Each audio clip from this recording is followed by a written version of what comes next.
Anti BJP grassroot ৱৰ্কাৰবিলাক ৰাইজৰ দলত সোমাব। When 2031 will come, BJP will fight ৰাইজৰ দল, not Congress. কাৰণ কংগ্ৰেছত ৰকিবুল হুছেইন, গৌৰৱ গগৈ এনেকুৱা এটা পৰিৱেশ সৃষ্টি কৰিছে যে সাধাৰণ মানুহ তাত থাকিব নোৱাৰে, whether he is from Hindu or Muslim. হ'ব এতিয়া নহয়, মই কৈছোঁ 31লৈকে। আজিতো নোৱাৰে, আজিতো অখিল গগৈ নিজেই ফিকেল, ৰাতিপুৱা কি কয়, ৰাতি কি কয়, গধূলি কি কয় ঠিক নাই। গতিকে এইবাৰ নোৱাৰে।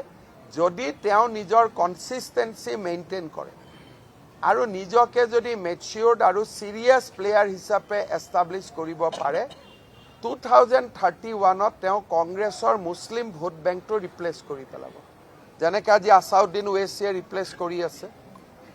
He has a chance, but again কাক ক'ত চুমা খাই দিয়ে ঠিক নাই। গতিকে এইটো কি হয় ক'ব নোৱাৰে আপুনি। ফাইটটো কৰিবই, কংগ্ৰেছটোৰ পাৰ্টিটো মানুহ আছেই।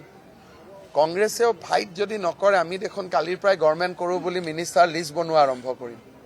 সেইকাৰণে মই সদায় শত্ৰুক শক্তিশালী বুলি ভাবোঁ আৰু আমি কাম কৰি থাকিম, আৰু আমি বহুত বেছি কাম কৰি থাকিম।